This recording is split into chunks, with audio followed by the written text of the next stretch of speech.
Podemos lograr la conservación de esas especies en peligro de extinción, porque también nos permiten disminuir el espacio o la brecha generacional. También vamos a incrementar favorablemente la multiplicación y el transporte de material genético. Es decir, si yo te quiero un animal de una alta calidad genética, no tengo que traérmelo de la India, tomando ejemplo de los búfalos, sino que yo puedo traerme los embriones de allá o el semen de allá, me lo traigo congelado y en vez de traerme un animal me puede traer en un termo muchísimos embriones y aquí los transfiero. Entonces puedo transportarlo de manera fácil de un lugar a otro. Asimismo, producir embriones de hembra que tienen problemas de fertilidad. Si hay una hembra que no se puede quedar gestante, pero ella ovula, ella tiene un óvulo, un ovario o unos ovarios que son funcionales, que producen, yo puedo obtener esos ovocitos por diferentes vías. Las puedo aspirar, las puedo hacer histerectomía y tenerlo, o la llevo a matadero y me quedo con los ovarios y de los ovarios obtengo los óvulos. Asimismo, permiten con esta biotecnología almacenar material genético, que queda disponible para ser usado en el futuro, en 5 años, en 10 años, etcétera, etcétera. Es decir, yo puedo congelar semen, congelar embriones y tenerlos congelados por muchos años. Cuando hablamos de congelación, recordemos, sobre todo para los primeros semestres, que no es que yo lo meto en el congelador de mi casa, sino que lo tengo que tener en un termo con nitrógeno líquido, o por lo menos en un reactor que tenga una temperatura de menos 196 grados Celsius. Es decir, el congelador de la nevera apenas tiene menos 20. Yo lo voy a tener a menos 196 grados. Y esa temperatura me la da el nitrógeno líquido. Pero existen otros equipos, otros refrigeradores, congeladores que me llegan también a esa temperatura.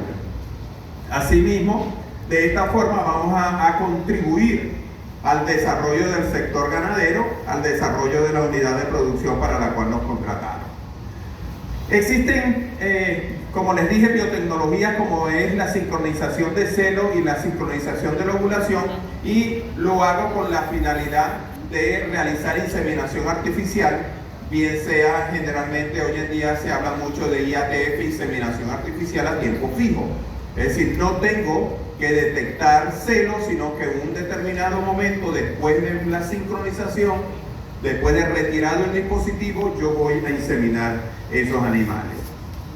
Pero para que el ganadero se sienta satisfecho, para que uno como profesional también se sienta satisfecho, debe existir eficacia y eficiencia de la metodología o de la técnica que estamos utilizando. Si nosotros hablamos de eficacia, es la capacidad de alcanzar un objetivo deseado. Es decir, yo puedo proponerme obtener una cría de un determinado animal, de una vaca, de una búfala, pero resulta que el objetivo era tener una cría y no la tuve cuando llegó, no la logré preñar a los 300 kilos, sino que ya tenía 400, 450 kilos y ya había pasado más de un año del momento en que debía quedar preñada. Sin embargo, tuve eficacia porque conseguí el objetivo. Pero la idea es que haya eficacia, pero también eficiencia, que es la capacidad de lograr este mismo objetivo, pero con el mínimo de recursos. Ya cuando hablamos de recursos, no solamente es económico, sino también tiempo. Entonces, lograr preñarla, pero cuando tenía 300 kilos, no cuando tenía 450, porque de 300 a 450 comió bastante, y el tiempo que transcurrió también es un valor precioso, pero no es el objetivo. El objetivo es que sea eficaz y que sea eficiente, es decir, lograr el objetivo, pero con la menor utilización de recursos. En el caso de la sincronización y de cualquier otra, el objetivo es, cuando hablamos de eficacia, es cumplir con el objetivo, hacer énfasis en los resultados, indistintamente de qué tiempo me tarde, logro el objetivo y que la tarea y la actividad se lleve a cabo. Cuando hablamos de eficiencia, hablamos de que se hace énfasis en los recursos. Ojo, insisto, no solamente económico, recurso tiempo, que en última instancia también se traduce en recurso económico. ¿Ok? La racionalización de esos recursos, se mejoran los procesos para lograr el objetivo. Cuando nosotros hablamos de esto, podemos tener entonces que en un proceso puede ser eficaz, pero no es eficiente. Es decir, se logran los objetivos, pero se desperdician los recursos asignados. Puede ser eficiente, pero no eficaz. A la inversa, se ahorran los recursos, pero no se logran los objetivos establecidos. Puede ser que no sea ni eficaz ni eficiente, estamos graves. O sea, no se logran los objetivos y los recursos se pierden. Lo ideal es esto, que seamos eficaces y eficientes, que se logren los objetivos ahorrando al máximo los recursos con los que tenemos. ¿Okay? Y hacia allá debemos de ir. Así tenemos entonces que de ahora en adelante no hablaremos aisladamente de eficacia y de eficiencia, sino que hablemos de efectividad, que incluye las dos acciones. Así tenemos entonces que para mejorar la efectividad de la reproducción en bovinos, tenemos que en primera instancia conocer lo que son los días abiertos, que corresponde al número de días razonables, o sea, lo que normalmente nosotros esperamos entre el parto y la preñez de esa vaca, de esa búfala, dependiendo de lo que estemos hablando. Y se habla aproximadamente de 120 días, que transcurre, como le dije, desde el parto hasta que vuelve a quedar preñada. Pero se pueden presentar días abiertos prolongados, que son aquellos superiores a los 120 días.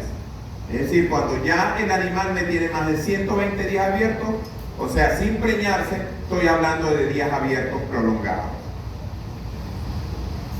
Existen una serie de eventos fisiológicos que nosotros debemos conocer antes de aplicar biotecnología. Y esto es lo que nos tiene que diferenciar a nosotros como profesionales de, por ejemplo, en muchas fincas yo tengo un inseminador. El inseminador yo le enseño cómo descongelar la pajuela, cómo agarrar la cerviz, cómo pasar la cerviz y inseminar, pero él lo hace con total ignorancia de qué es lo que está haciendo y qué es lo que está sucediendo y cómo se llegó a ese momento para poder realizar esa técnica. Y eso nos tiene que diferenciar a nosotros de ellos, que nosotros tenemos que conocer cuáles son esos eventos fisiológicos. Y aquí vamos a recordar algunos de ellos, sobre todo para los que ya están en semestres superiores, y para los semestres de más abajo, pues vamos a empezar a introducirlos en ese campo.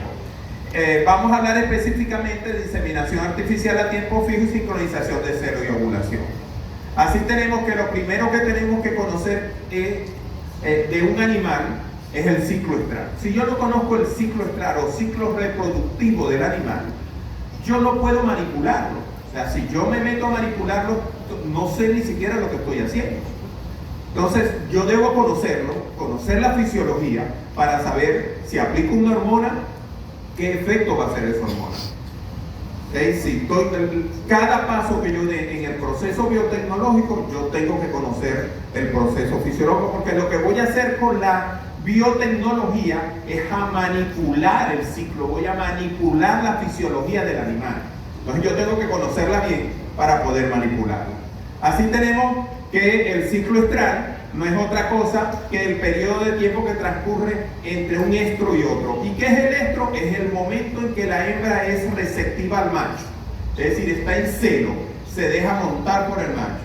Entonces, el ciclo estral es el tiempo que transcurre entre un estro y otro estro. ¿Cuánto dura ese? Dependiendo de la especie. Si hablamos de una vaca, de una búfala, estamos hablando de un promedio de 21 días. Si hablamos de una cabra, también son 21 días. Pero si hablamos de una oveja, estamos hablando en promedio de 16 días. Entonces, ya ahí comienzo yo a tener conocimiento de cuánto me dura el ciclo y cómo voy yo a manipular ese ciclo. Ahora, ese ciclo está regulado. ¿Y quién lo regula? Lo regulan una serie de hormonas que se producen en el ovario y otras hormonas que se producen a nivel del sistema nervioso central. hay una sinergia, hay antagonismo, hay una serie de mecanismos, porque algunas hormonas producidas en el ovario van a bloquear, otras van a estimular a nivel del sistema nervioso central, y es lo que yo tengo que conocer para poder manipular ese ciclo. El ciclo tradicionalmente se ha dividido en 4 periodos: proestro, antes del estro; el estro, cuando se receptiva el macho; metaestro, inmediatamente después del estro; y el diestro, que es el periodo más largo. Entonces, proestro, estro, metaestro y diestro. Esos periodos se agrupan en 2 fases. Esos 4 periodos se agrupan en 2 fases, que son el proestro, el estro. Se llama o se denomina fase o periodo de dominancia estrogénica, y el metaestro y diestro hablamos de fase de dominancia progestacional. Si ustedes toman la literatura, van a hablar de manera taxativa fase estrogénica y fase progestacional. Hoy en día no podemos hablar así, y esto es debido a que desde el año 92, 95 para acá, se descubrió que los folículos en el ovario, anteriormente se pensaba que un folículo empezaba a crecer, ovulaba, era fertilizado y quedaba preñado. Hoy en día se sabe que el crecimiento folicular se da durante todo el periodo del ciclo estral, y además se da por ondas. Y no es un solo folículo, varios folículos que se agrupan comienzan a crecer. Puede ser que ninguno ovule, todos regresionan, pero ya está otro empezando a crecer, otro grupo. Esto es lo que se conoce como ondas de crecimiento folicular, y como tenemos ondas de crecimiento folicular en todo el ciclo y el folículo produce estrógeno, entonces hablamos de fase de dominancia estrógena. La fase del metaestro y diestro, donde el folículo que ovuló se transformó en un cuerpo lúteo, que es una glándula endocrina transitoria que produce la progesterona, entonces hablamos en esos periodos de fase de dominancia progestacional, porque la hormona que predomina es la progesterona. Tenemos entonces que, como les dije, que existe el ciclo estral está caracterizado por presentarse por ondas de crecimiento folicular que van en número de 2, 3, 4 hasta 5 ondas de crecimiento folicular en un ciclo. Esas ondas de crecimiento se dan por etapa. La primera etapa es reclutamiento, selección, cuando se selecciona el folículo dominante; desviación, porque los que no son seleccionados van a regresionar; y la dominancia, porque el folículo o los folículos, porque hay especies políticas, por ejemplo la oveja en muchas ocasiones en un buen porcentaje tiene gestaciones gemelares, es decir que 2 folículos ovularon, y esos 2 folículos se transforman en dominantes hasta que llegan a ovular. Entonces cada onda de crecimiento folicular se da en 4 etapas.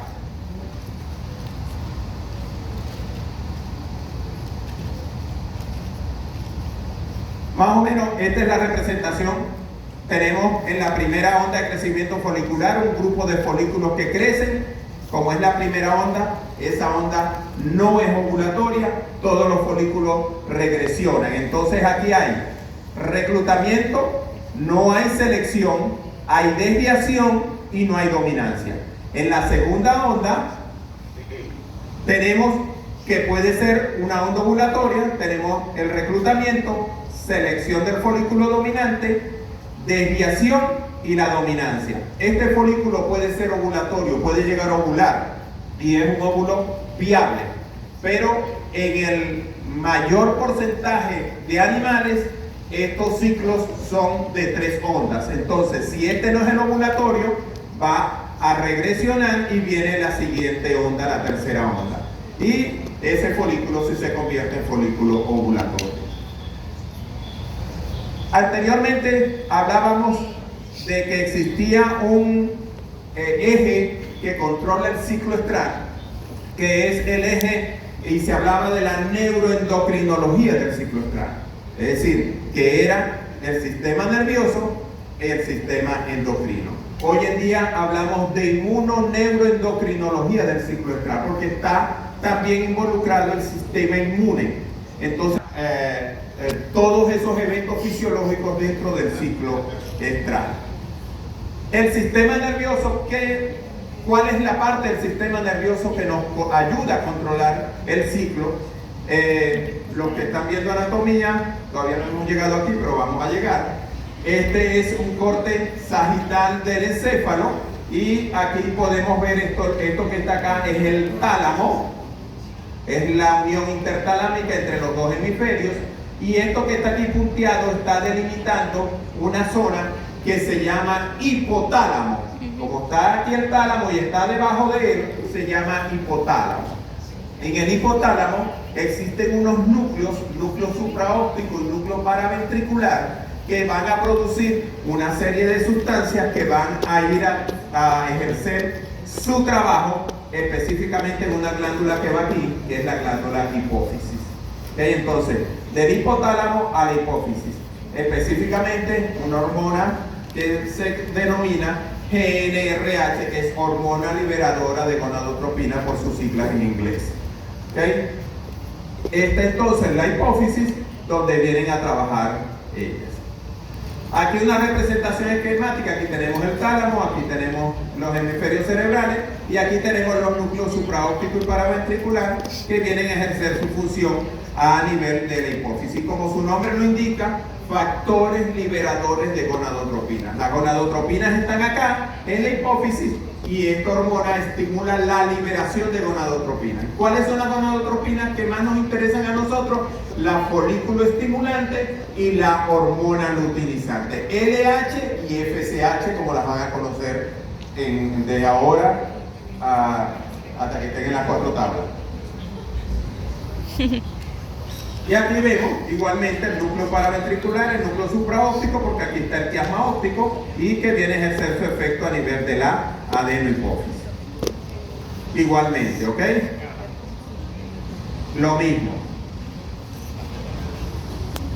Ahora, cuando nosotros tenemos un animal en un ciclo, ¿verdad? El animal, ese folículo dominante ovuló y luego que ovula, ese que era antes folículo se va a convertir en una glándula endocrina transitoria que se llama cuerpo lúteo. Transitoria porque tiene una vida determinada, no dura toda la vida. Y pueden haber muchos cuerpos lúteos porque cada ciclo estral puede generar un cuerpo lúteo. ¿Okay? Entonces, ese mecanismo de formación de ese cuerpo lúteo se conoce como un mecanismo luteotrópico, es decir, formación de un cuerpo lúteo. Así tenemos que lo primero que tenemos un folículo próximo a ovular, ¿ok? Ese folículo ovula y luego que ovula, el proceso de ovulación es similar a lo que es un proceso inflamatorio. Es decir, van todos los mecanismos fisiológicos que se dan en una inflamación se dan en un folículo que va a ovular. Como al romperse el folículo, también hay ruptura de unos vasos, va a haber un sangrado, ¿okay? Y ese sangrado va a producir este punto rojo hemorrágico que se llama cuerpo hemorrágico, que posteriormente ese cuerpo hemorrágico se va a convertir en un cuerpo lúteo porque las células luteales, las células de la granulosa y de la teca interna que estaban dentro del folículo se van a luteinizar. Es decir, por acción de la LH se va a producir entonces la luteinización de esas células para formar el cuerpo lúteo, ¿ok? Como vemos acá.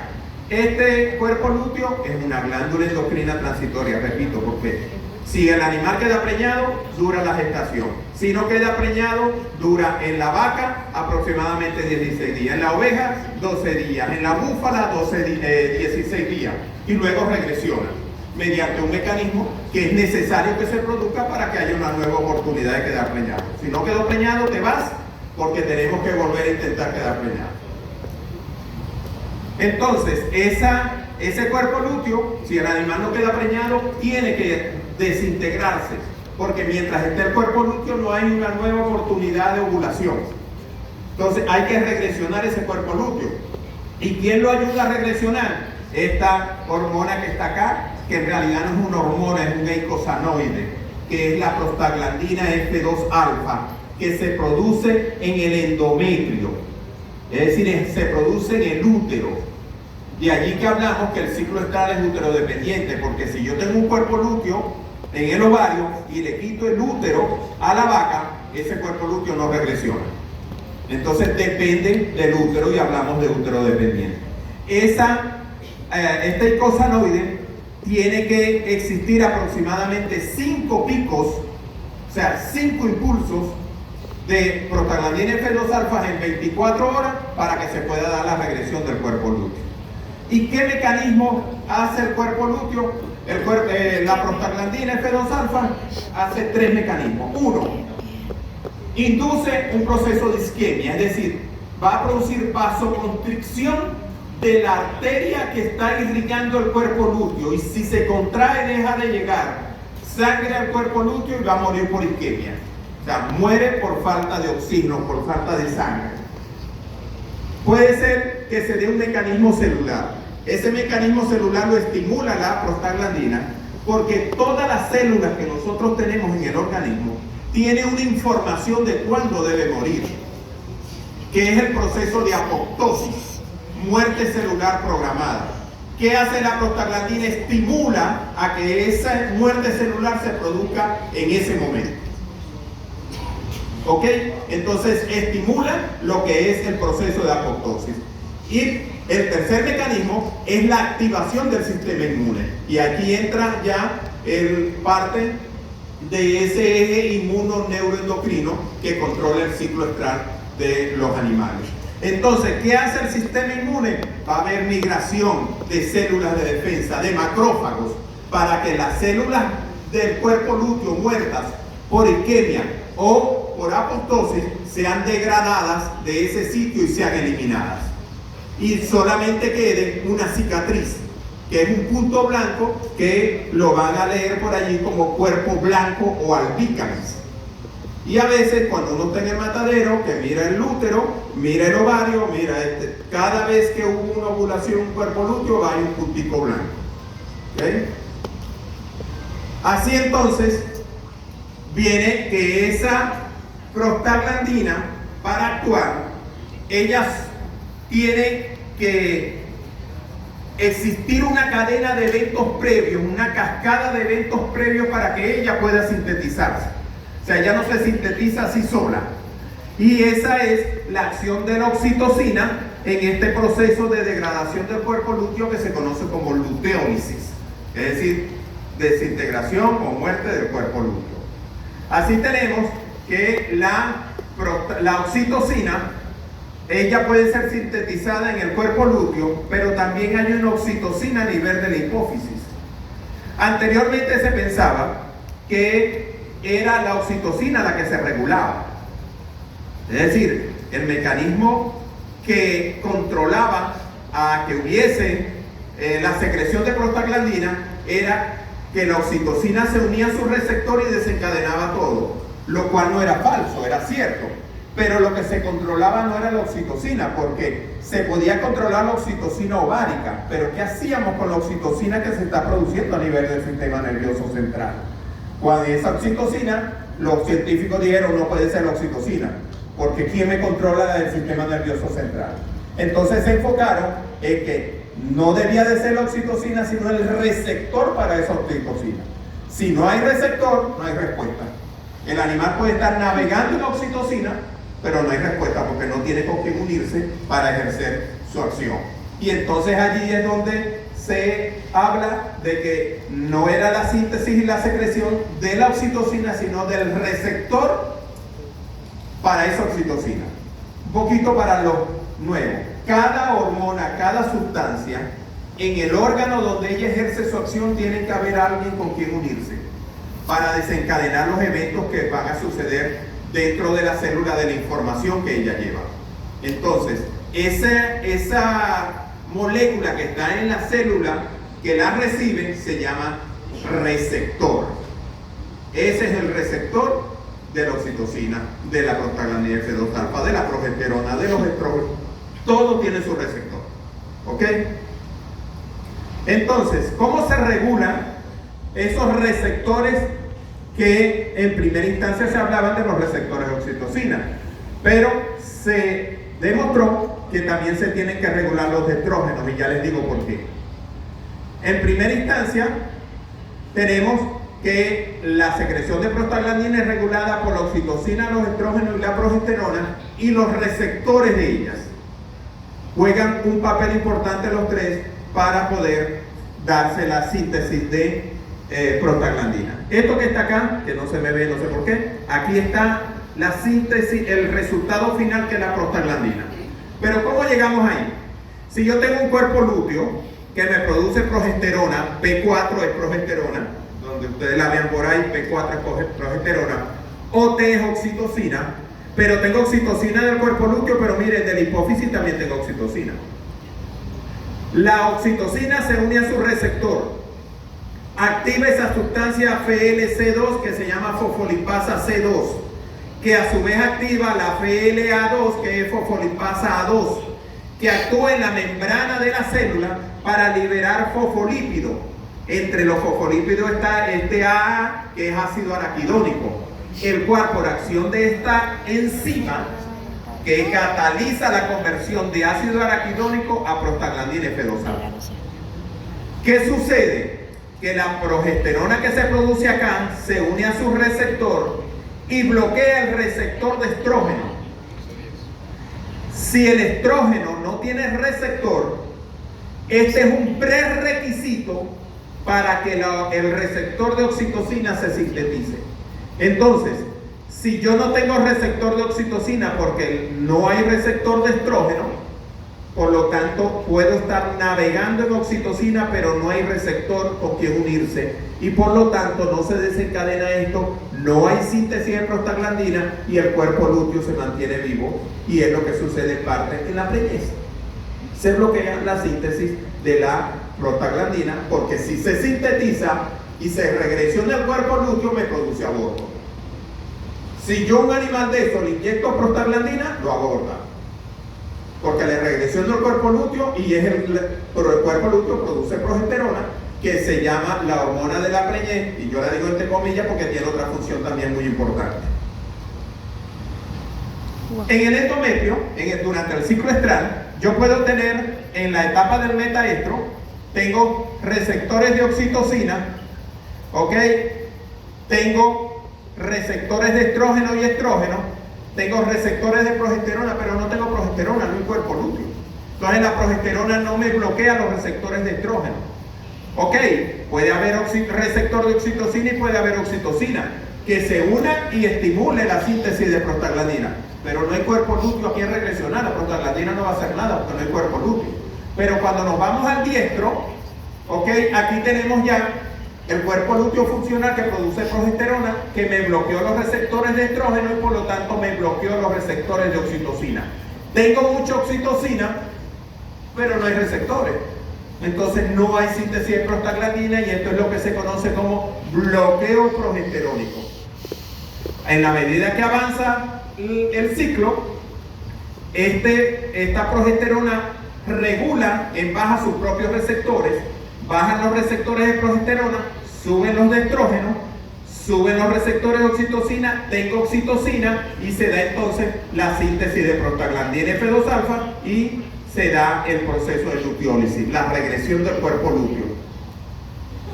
Como el animal no quedó preñado, viene un nuevo ciclo y una nueva oportunidad de quedar preñada. ¿Qué sucede en la gestación? Que esto no se da. Y se mantiene el cuerpo lúteo vivo hasta que el animal pare. Y regresiona el cuerpo lúteo en ese momento. ¿Ok? ¿Estamos claros? Existen muchos factores que intervienen en el periodo parto-concepción. Dijimos que llegábamos hasta los 120 días.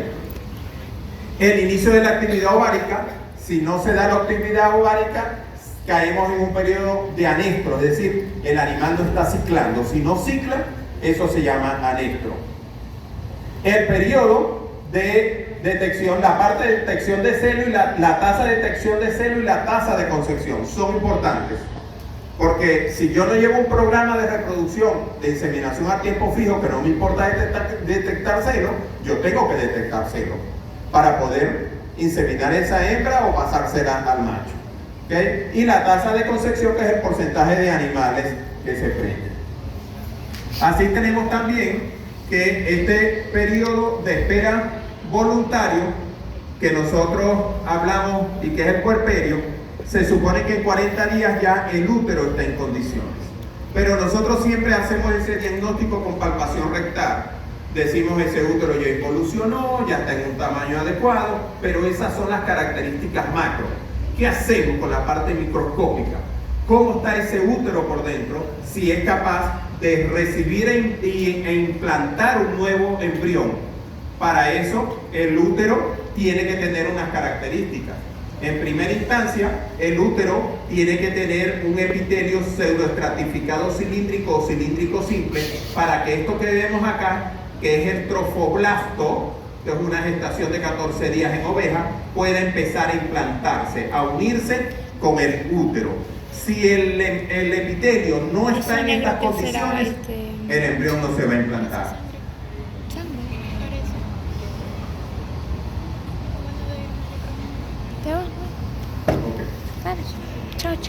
Del epitelio, que miren este epitelio apenas lo que tiene.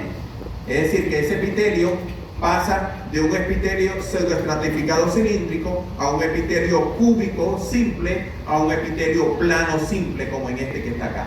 Y esto que tenemos acá son las membranas embrionarias. Tenemos trofoblasto, ¿ok?, que es el ectodermo, y tenemos acá el alantoide. Esto que vemos aquí es una célula sanguínea embrionaria. ¿Ok?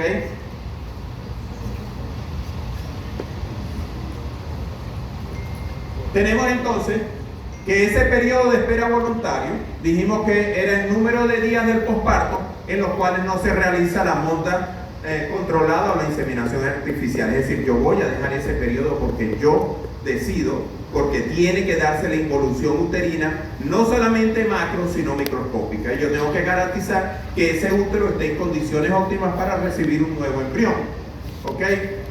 Esto se da entre 50 y 70 días. ¿Ok? Debe presentar al menos un celo, o sea, que haya reiniciado la actividad ovárica. ¿Ok? Ocasionalmente el periodo de espera voluntario, si se prolonga, caemos en un anestro, y esto puede ser debido a que se presentaron patologías durante el puerperio, a que el animal no tiene una buena nutrición. Y recuerden, y esto lo tienen que tener claro, la reproducción en los animales y en los humanos también es secundaria a la vida. Si esa hembra no tiene alimento para mantenerse ella, para cubrir sus necesidades nutricionales, suspende la reproducción. Eso es secundario. Primero, vivir. Y lo mismo en el humano. ¿Okay? Entonces, si tenemos problemas nutricionales, se suspende el proceso reproductivo y garantiza la vida. Entonces puede darse de esa manera. El anestro, entonces, es el periodo después del parto durante el cual las vacas no muestran señales de conducta débil. Es decir, tiene una inactividad a nivel de ovario. ¿Okay?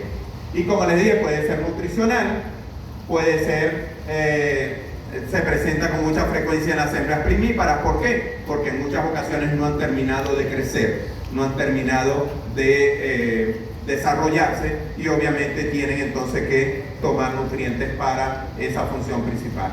Deficiencia de energía, todo esto, las épocas, dependiendo la época del año, que haya una mayor o menor disponibilidad de forraje. Tenemos también el amamantamiento, porque se ha comprobado que las hembras amamantando suspenden también inicio o la ciclicidad ovárica, y de allí que haya un sistema de manejo, que haya un retiro temporal del becerro por un periodo de tiempo para que ella reinicie la actividad, y luego se lo volvemos a colocar en otro manejo, simplemente se retira y se ordeña sin becerro. La tasa de extracción de celo que es el número de hembras cuyo celo es detectado en cada periodo reproductivo. ¿Okay?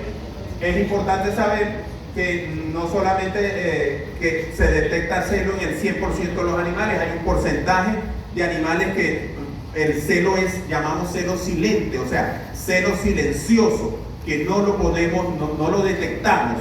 Entonces hay un 40% de esos animales que no logramos verle el celo.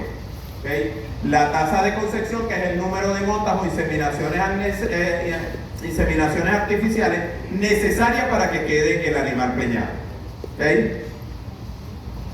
El protocolo, ¿cómo mejoramos esto? Bueno, con los protocolos de sincronización y con la técnica de inseminación artificial, con un semen de buena calidad, ¿ok? Y que sea un toro, cuando hablamos de buena calidad del semen, si hablamos de monta natural, que sea un toro con buena fertilidad. En los días abiertos, como podemos ver, este es el día 0, parió, periodo de espera voluntario y comienza a tener esto. Cuando llegamos al día 120, hablamos de días abiertos o tiempo de espera voluntario, días abiertos voluntarios. Si pasa de 120, ya hablamos de días abiertos prolongados. Así tenemos entonces que la cantidad de días abiertos es el tiempo en el que la vaca se preña luego del periodo de espera voluntario, o sea, después de los 120 días. Y hablamos del porcentaje de vacas ciclando después del periodo de espera voluntario. Tenemos que determinar también el porcentaje de detección de celo. Sabemos que hay un 40% que no se detecta porque tienen celo silente, el porcentaje de concepción, el porcentaje de muerte embrionaria o fetal. De todas las vacas que se preñan, que se logran preñar, existe una mortalidad embrionaria basal que está alrededor del 30 al 36%. Eso es un mecanismo de selección natural, es decir, animales o embriones indeseables con defectos genéticos, etcétera, etcétera, automáticamente el mismo individuo los absorbe y se produce la muerte embrionaria o la reabsorción embrionaria. ¿Ok? ¿Cómo vamos a disminuir esos días abiertos prolongados? Mejorando la detección de celo, indudablemente, mediante la capacitación del personal. A veces el personal no es muy instruido y no da para detectar bien los celos. ¿Okay? Un estricto horario para detectar esos celos. ¿Okay? Utilización de métodos complementarios para la detección de celos. Existen pinturas que uno le coloca a la hembra atrás, una gotica, y cuando el macho la monta, pues la explaya, ya uno sabe que la montó porque fue receptivo al macho. Otros hay unos aparatos que van en el pecho, se llaman chimbol o chaleco marcador, que tiene un botoncito que cuando se sube a la hembra, que presiona, bota tinta y la marca, ya sabemos que esa hembra fue receptiva al macho. Es decir, hay mecanismos como ayudarnos a determinar esa tasa de concepción. El aporte nutricional de energía durante las últimas etapas de la preñez y después al final del parto y en el posparto. ¿Okay? Y el manejo del ternero, como les dije, que puede haber amamantamiento restringido, se retira por un tiempo o todo el tiempo y luego se le retorna al... Ahora, para mejorar la detección de celos, tenemos que esa deficiencia en la detección de celos que tenemos, que hay un 40% de hembras que no podemos detectarla, ¿okay? Se implementan entonces, para resolver eso, los protocolos de inseminación artificial a tiempo fijo. Ahí no tengo que detectarle celo a ninguna. Todas van a ser inseminadas indistintamente si mostró celo o no mostró, ¿ok?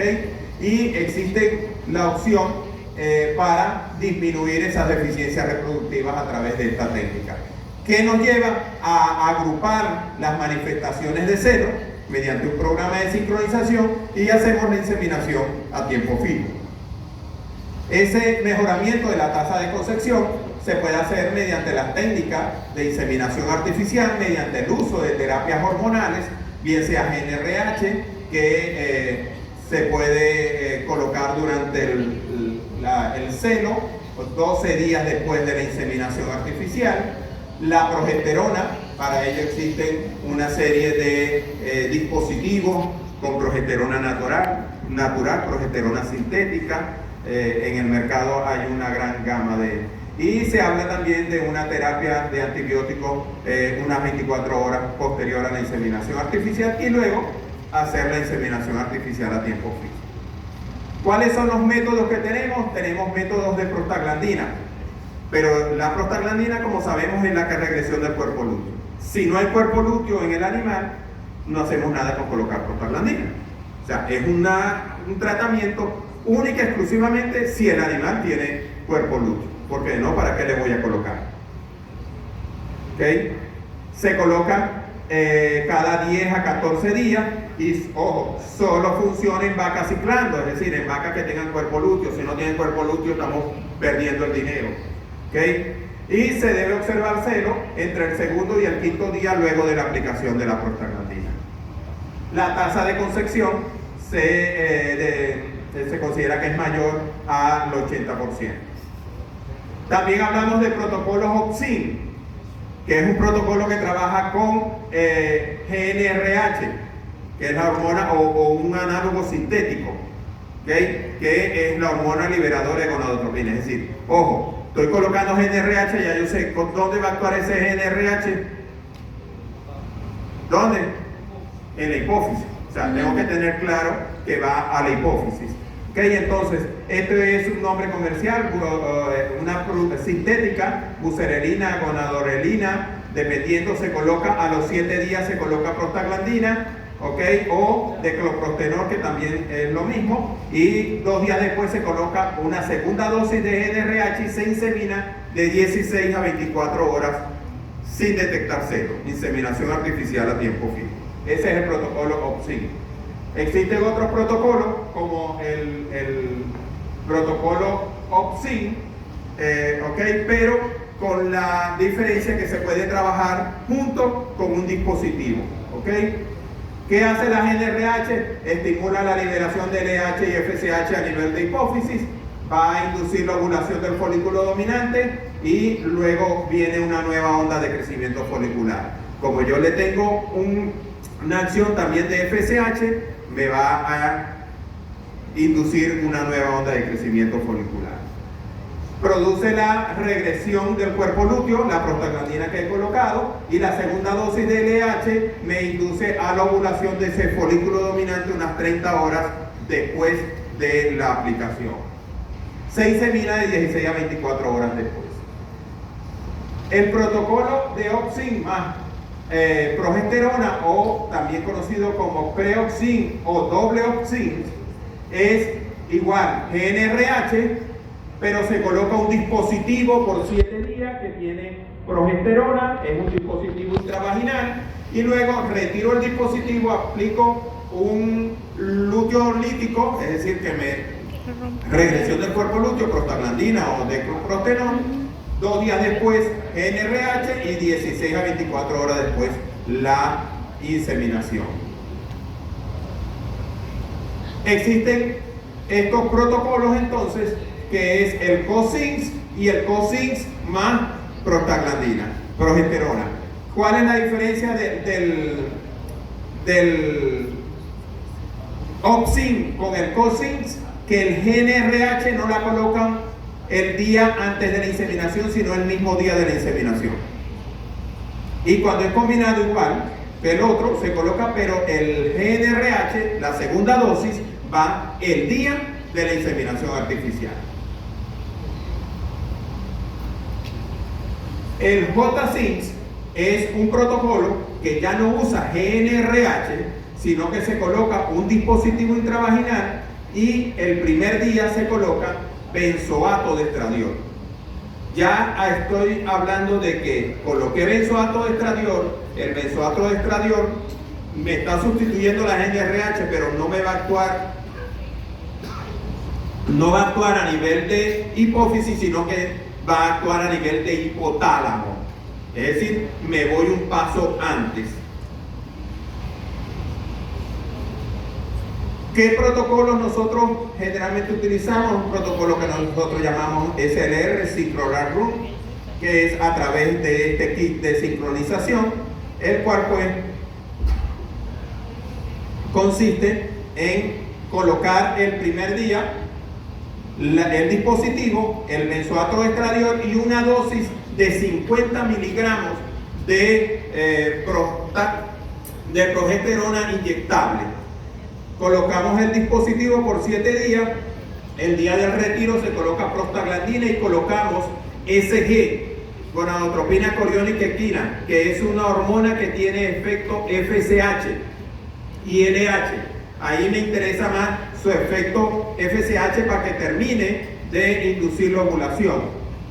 Luego coloco el benzoato de estradiol al día siguiente y a las 54 horas luego de retirar el dispositivo hago la inseminación artificial. Sin embargo, este protocolo me está diciendo que yo es parecido al OPSI, es decir, estoy manipulando la hembra 4 veces. Si yo cambio el protocolo y utilizo lo mismo el primer día, pero el día del retiro coloco ciprionato de estradiol, no coloco benzoato al día siguiente, sino el mismo día del retiro coloco ciprionato y me voy directamente a la inseminación 54 horas después. Me estoy ahorrando esta manipulación de los animales y el efecto es el mismo, solo que el ciprionato tiene un efecto más prolongado que el benzoato y por eso lo coloco antes que cuando coloco el benzoato. Transferencia de embriones que podemos hacer, que es otra biotecnología. Existen una serie de protocolos para trabajar la transferencia de embriones. Estos son protocolos que son con FSH, Fortropin B, generalmente es FSH porcina, FSH ovina, ¿ok? Pero son protocolos largos. Este es el de la donadora, en la que me va a donar los embriones. Voy a inducirle a que no me ovule un solo óvulo, sino muchos óvulos, para poder yo tener luego la disponibilidad de mayor número de embriones y ser transferido a las otras células. Aquí tenemos otro protocolo, pero de la receptora. O sea, yo tengo que sincronizar las donadoras y las receptoras, porque tienen que estar en el mismo día del ciclo del embrión que yo le voy a introducir. Entonces yo tengo que tener sincronizadas las dos. ¿Okay? Este es otro donadora, pero en caso de cabras. ¿Okay? Receptora para cabras, existen muchos protocolos. Aquí vemos una serie de fotografías de transferencia de embriones que hemos hecho en ovejas. Lo primero que hacemos es colocar anestesia local, luego procedemos a hacer la incisión para recuperar los embriones, pero primero verificamos que haya ovulado. Y miren la respuesta superovulatoria. Cada bolita de esta es un folículo que ovuló. Usted tenía aproximadamente 20 embriones. Hacemos el lavado de los embriones, obtenemos el útero con un catéter Foley que tiene doble vía, introducimos por una vía y luego retiramos el fluido de lavado por otra vía y la vamos a recibir, gracias, en una placa de Petri, ¿ok?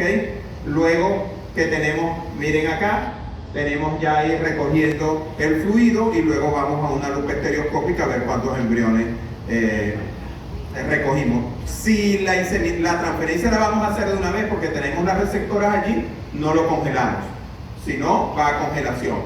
Cuando lo vamos a la receptora, nos vamos a ella, verificamos los embriones, luego, bueno, cerramos. Este es otro animal donde vemos la cantidad de cuerpos lúteos, el lavado, ¿ok? Estamos haciendo ahí el lavado. Y luego nos vamos al microscopio, a la lupa estereoscópica, seleccionamos los embriones, los de mejor calidad, para ser transferidos. Miren las fotos de estos embriones que obtuvimos en ese lavado. Y luego nos vamos entonces a la siembra del embrión, hacemos 2 incisiones, entramos con el laparoscopio por una incisión, en la otra ubicamos con una pinza el cuerno uterino, aquí lo vemos, y procedemos entonces con aquí tenemos el embrión, punzamos. Yo utilizo un clip, obviamente estéril, ¿no? Un clip de papelería, lo abro, esterilizado y rompo, porque lo que no quiero con una aguja porque me rompe los vasos. En cambio, este clip lo que me hace es debridar Es decir, me va separando los tejidos sin romperlos. Entonces, abro allí y con una